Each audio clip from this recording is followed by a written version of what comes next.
আমরা অধিবেশনে যুক্ত হব, কারণ আমরা মনে করি বাংলাদেশের জনগণ আমাদেরকে নির্বাচিত করেছে, ভোট দিয়েছে জাতীয় সংসদে যাবার জন্য, জনগণের পক্ষে কথা বলার জন্য, সংস্কারের পক্ষে কথা বলার জন্য। আমরা একই সাথেও এটাও সংসদে বলেছি যে এই সংসদকে একটি সংবিধান সংস্কার পরিষদ হওয়ার কথা গণভোটের গণরায় অনুযায়ী। এখন 2/3 আসন সরকারি দলের পক্ষে, মেজরিটি যেহেতু তাদের পক্ষে, তাদের এটা দায়িত্ব ছিল এই সংবিধান সংস্কার পরিষদ আহ্বান এটা গঠন করার জন্য উপযুক্ত ব্যবস্থা নেওয়া। আমরা ঐক্যমত কমিশন থেকে দেখে আসছি বিএনপি সংস্কারের পক্ষে অতটা জোরালোভাবে ছিল না, এক প্রকার চাপে পড়ে বিভিন্ন সময় তারা সংস্কারের পক্ষে কথা বলেছে, নির্বাচনের সময় তাদের দলীয় প্রধান হ্যাঁ এর পক্ষে অবস্থান নিয়েছে। ফলে আমরা আশা করেছিলাম যেহেতু তারা জনগণের সামনে অবস্থান নিয়েছিল সংস্কারের পক্ষে, তারা নির্বাচিত হয়ে আসার পরেও সেটা বাস্তবায়ন করবে। এখন যেহেতু তারা সেটা বাস্তবায়ন করছে না, ফলে আমাদের জায়গা থেকে আমরা সংসদে এই কথা বলেই যাব, পাশাপাশি আমরা রাজপথেও এটার পক্ষে জোরালো অবস্থান তৈরি করব। কবে নাগাদ রাজপথে সেটা হতে পারে? আমরা সরকারের জায়গা থেকে এখনো চূড়ান্ত বক্তব্য পাইনি যে তারা কি গণভোট একেবারেই মানছে না, এরকমটাও তারা বলছে না। তারা নানান ঘুরিয়ে পিছিয়ে কথা বলছে। আমরা হয়তো ঈদের পরে পরবর্তী অধিবেশনে তাদের কাছ থেকে আরো স্পষ্টভাবে জানতে চাবো যে তাদের এই গণভোট বা গণরায় নিয়ে তাদের অবস্থান কি। তাদের চূড়ান্ত অবস্থান আসার পরে আমরা আমাদের চূড়ান্ত অবস্থান ব্যক্ত করব। না, সংস্কারের পক্ষে থেকে এটা যদি বাংলাদেশের কোনো রাজনৈতিক দলও না দাঁড়ায়, এনসিপি দাঁড়াবে, কারণ সংস্কারের সেই প্রতিশ্রুতি নিয়েই, বাংলাদেশ পরিবর্তনের আকাঙ্ক্ষা নিয়েই তো এনসিপির জন্ম। ফলে এটা এনসিপি এককভাবে হলেও এই সংস্কারের পক্ষে অবস্থান করবে। সেখানে যদি 11 দল বা 11 দলের বাইরে আরো রাজনৈতিক শক্তিকে আমরা এখানে ইনভলভ করার বা ন্যূনতম ঐক্যমত তৈরি করার আমরা প্রচেষ্টা করব।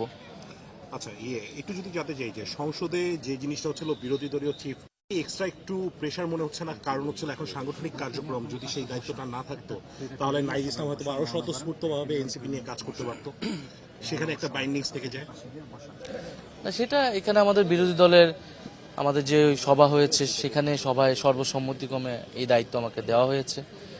তো আমি মনে করি যে অবশ্যই দায়িত্ব মানে তো কাজের পরিধিও বেশি, সাংগঠনিক দায়িত্ব, সংসদীয় দায়িত্ব, পাশাপাশি একইভাবে দায়িত্ব মানে একটা নতুন অভিজ্ঞতাও। তো আমি মনে করি এটা ব্যক্তিগতভাবে আমার জন্য এটা ভালো হবে। প্রথম এবং দ্বিতীয় শ্রেণী সহ এখন তো সকল শ্রেণীতেই আপনার কোটা যেটা 7% ছিল সেই 7% কোটাই কিন্তু আছে। তো কোটা কিন্তু সংস্কার অবস্থায় আছে। এছাড়া আমরা তো সার্বিকভাবে রাষ্ট্রের সব জায়গায় মেধাভিত্তিক নিয়োগটা চাই, স্বজনপ্রীতি যাতে না হোক, দুর্নীতি না হোক।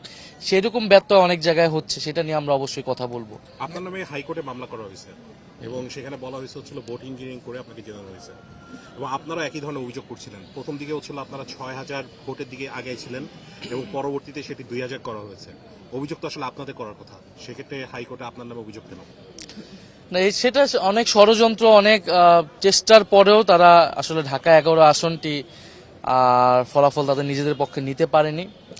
এখন তারা আদালতে দ্বারস্থ হচ্ছে, আদালতকে ব্যবহার করার চেষ্টা করছে। তারা যদি এই ধরনের রাষ্ট্রযন্ত্রকে ব্যবহার করতে চায় সেটা তারা করবে, সেটা আমার এলাকার ভোটার যারা রয়েছে তারা সেখানে সেই জবাব দিবে।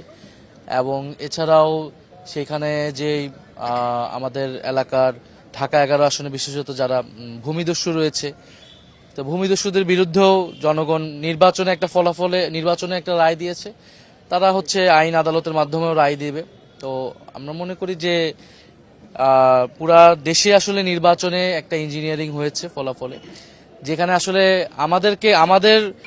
আমরা অভিযোগ করার কথা সেখানে পাল্টা আমাদের বিরুদ্ধে অভিযোগ করার চেষ্টা করা হচ্ছে। তারা সরকারের থেকে সরকারি ক্ষমতা ব্যবহার করে প্রভাব বিস্তারের চেষ্টা করছে। আচ্ছা, শেষ একটা বিষয় আমি শেষ প্রশ্ন করি। ঈদের দিনটা আসলে নাইদ ইসলামে কিভাবে কাটবে? গেলবারে ঈদের আর এবারে ঈদের মধ্যে একটু হলো তফাৎ আছে, কারণ এবার আপনি সংসদ সদস্য। এবার ঈদের দিনটা আসলে কিভাবে পরিকল্পনা করছেন অন্যান্য বাড়ির সাথে তুলনা যদি করেন? এবার ঈদের দিন আমি আমার যে ঢাকা 11 আসন, সেই এলাকার মানুষদেরকে নিয়ে কাটাতে চাই, তাদের সাথে সময় দিতে চাই, সেখানকার শহীদ পরিবার আহতদের সাথে কাটাতে চাই। যদিও দলীয় প্রধান হিসেবে আমার হয়তো জাতীয়ভাবে অনেকগুলো জায়গায় ইনভাইটেশন আছে, কিন্তু আমি পুরো রমজান মাসে আসলে আমার এলাকায় আমি সময় দিতে পারি নাই, যেহেতু সংসদে অধিবেশন শুরু হয়েছে এবং বিভাগীয় আমাদের ইফতার ছিল। ঈদের দিনটা আমি আমার এলাকার মানুষের জন্য রাখতে চাই। ঈদ মিছিল আছে, এটা আমাদের ঢাকা দক্ষিণে, সেটা আসিফ মাহমুদের নেতৃত্বে হবে। সেখানে হয়তো যদি সময় থাকে আমি যাব, বাট কিন্তু আমার ঈদের দিনটা আমি আমার এলাকার মানুষের জন্য রাখতে চাই এবং আপনাদেরকেও ইনভাইটেশন দিচ্ছি, আপনারা অবশ্যই আসবেন, আমরা একসাথে ঈদের দিন ঈদ উদযাপন করবো। এই সংসদে বিরোধী দল মানে যতটা বোল্ড হওয়া দরকার বিরোধী দল হিসেবে আপনারা ততটা বোল্ড হতে পারছেন না, সামাজিক যোগাযোগের মাধ্যমে এমনটা আপনারা করতে পারছেন না। আপনার সাথে একটু এটা অ্যাড করে নিন।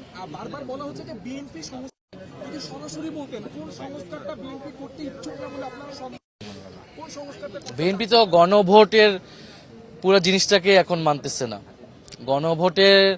গণভোটের আদেশ নিয়ে কিন্তু সরকার দলের পক্ষ থেকে সেদিন প্রশ্ন তোলা হয়েছে।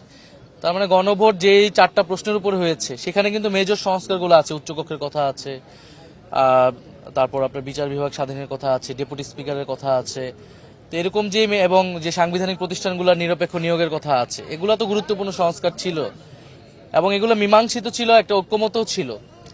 সেই সময় অনেক দ্বিমত ছিল অনেকের, আমাদেরও তো এই আদেশ নিয়ে অনেকগুলো দ্বিমত ছিল, কিন্তু আমরা তো সকল দ্বিমতকে মেনে নিয়ে আমরা এই গণভোটটাকে অংশগ্রহণ করেছি। ফলে তারা তো আসলে মেজর সংস্কারগুলো মানছে না, তারা যেটা বলতে চাচ্ছে যে তাদের মন মতো করে তাদের ইশতেহার অনুযায়ী তারা সংস্কার হয়তো করতে চায়। তো তাদের ইশতেহার অনুযায়ী সংস্কার করতে হলে এত ঐক্যমত কমিশন, এত আলাপ আলোচনা, তো সবকিছুই ব্যর্থ বিফল, এটা তো আসলে প্রয়োজন ছিল না। এগুলো জাতির সামনে আগেই পরিষ্কার করা উচিত ছিল। আমরা 90-এর গণ অভ্যুত্থানের পরও বিএনপি এরকম আচরণ দেখেছি।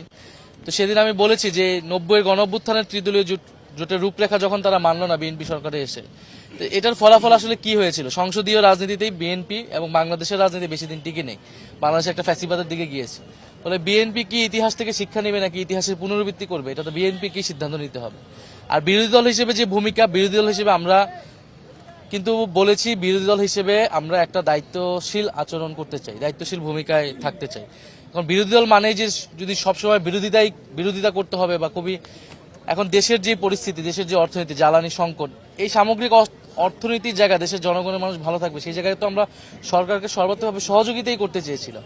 এখন সরকার যদি আমাদেরকে সর্বাত্মক বিরোধিতার দিকে ঠেলে দেয়, সেটার জন্য আমাদের তো আরো কিছুদিন অপেক্ষা করতে হবে, আমরা দেখবো সরকারের আচরণ। তারপর আর তাছাড়া আমরা যখন আমরা প্রথম অধিবেশন আমরা ওয়ার্কআউট করেছি, যেখানে যেখানে কঠোর অবস্থান নেওয়া প্রয়োজন সম্পূর্ণভাবে সেখানে নিচ্ছি, যেখানে যেখানে একটা সমঝোতার জায়গা থাকা প্রয়োজন সেই জায়গাটুকু আমরা রাখছি, আমরা সকল দরজা বন্ধ করছি। Thank you.